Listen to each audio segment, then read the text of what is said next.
High school के बच्चे ध्यान दें, साइंस में आज आपको पार्ट 15 बताना है। 15 में हेडिंग रहेगी, इंपॉर्टेंट हेडिंग रहेगी प्रकाश का अपवर्तन। ठीक है, परावर्तन आप पढ़ चुके हैं, अब जानते हैं प्रकाश का अपवर्तन क्या होता है। जब प्रकाश की किरण, ठीक है, प्रकाश किरण के रूप में चलता है, सभी को मालूम है, किसी एक माध्यम से दूसरे माध्यम में प्रवेश करती है, कॉमा, तो वह अपने मार्ग से विचलित हो जाती, विचलित का मतलब भटक जाती है, कॉमा, प्रकाश के किरण की यह घटना प्रकाश का अपवर्तन कहलाती है। ठीक है, अब नोट में नंबर 1 पॉइंट, जब प्रकाश विरल माध्यम से सघन माध्यम में प्रवेश करता है तो वह अभिलंब की ओर झुक जाता है या झुक जाती है। ठीक है,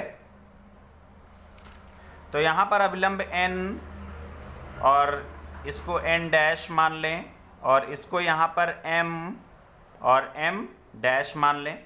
अब यहां पर फिर इसके विपरीत क्या है कि जब प्रकाश सघन माध्यम से, यानी उल्टा, सघन माध्यम से विरल माध्यम में प्रवेश करता है तो वह अभिलंब से दूर हट जाता है। ये दोनों पॉइंट जो मैंने आपको लिखाए हैं, इन दोनों पॉइंट को मैं इस चित्र के माध्यम से आपको समझाने की कोशिश करूंगा। जैसे मान लेते हैं कि ये प्रकाश की कोई किरण है, वो पॉइंट ए से चलना प्रारंभ करती है, बिंदु ए से।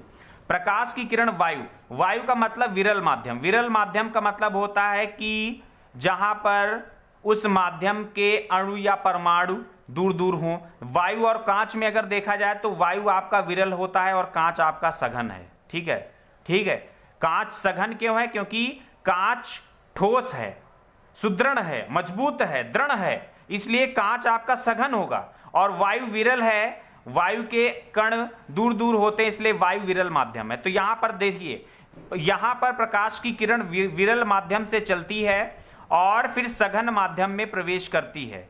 तो यहां पर वायु से जब कांच में प्रवेश करेगी तो जिस पॉइंट पर प्रकाश की किरण पड़ेगी वहां पर अगर एक अभिलंब डाल दिया जाए, n और n डैश, ये इसका अभिलंब है, ये ऐसे लाइन खींच दी गई है डॉटेड में। तो यहां पर देखा जाए तो प्रकाश की किरण का रास्ता ये है, तो रास्ता ये ना होके थोड़ा सा देखिए अभिलंब की ओर झुक कर वे निकल जाती है। उसके बाद ये कांच में ये इस तरीके से चलती है और फिर बाहरी पृष्ठ पर, कांच के बाहरी पृष्ठ पर यहां पर O डैश पर आ जाती है। O डैश पर प्रकाश की किरण का रास्ता ये होना चाहिए, लेकिन ये अभिलंब से थोड़ा सा दूर हटकर यहां पर पॉइंट B से होती हुई निकल जाती है। तो इसका मतलब क्या हुआ? जब विरल माध्यम से सघन माध्यम में आई तो अभिलंब की ओर झुक गई, और उसके बाद जब सघन माध्यम से यानी कांच से पुनः वायु में गई तो अभिलंब से दूर हटकर निकल गई। तो ये देखिए यहां पर अभिलंब से दूर हट गई और यहां पर देखिए अभिलंब की ओर थोड़ा सा झुक गई। तो इस तरीके से ये है आयताकार कांच में प्रकाश के अपवर्तन की घटना। ठीक है, ये लिख के ये चित्र आप बना लेंगे, सघन माध्यम, विरल माध्यम, किस तरीके से ये चित्र बनाया गया है, इस चित्र को बाकायदा अच्छे से बना लेंगे जिससे आपको ये अच्छे से याद हो जाएगा। इस घटना को बहुत ही अच्छे से याद करिए। अब पार्ट 16 में कल हम लोग इस पर आधारित, अपवर्तन पर आधारित कुछ नियमों को हम अच्छे से समझेंगे। ठीक है, थैंक यू।